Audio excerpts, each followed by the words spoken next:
اوس د دې غونډې بقاعده آغاز د قرآن شریف په تلاوت سره کوم.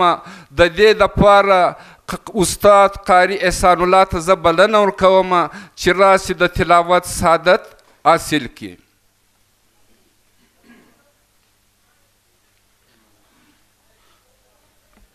أعوذ بالله من الشيطان الرجيم. بسم الله الرحمن الرحيم.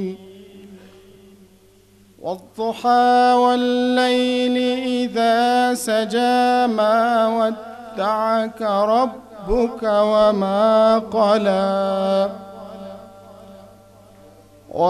وللآخرة خير لك من الأولى ولسوف يعطيك ربك فترضى ألم يجدك يتيما فآوى ووجدك ضالا فهدى ووجدك عائلا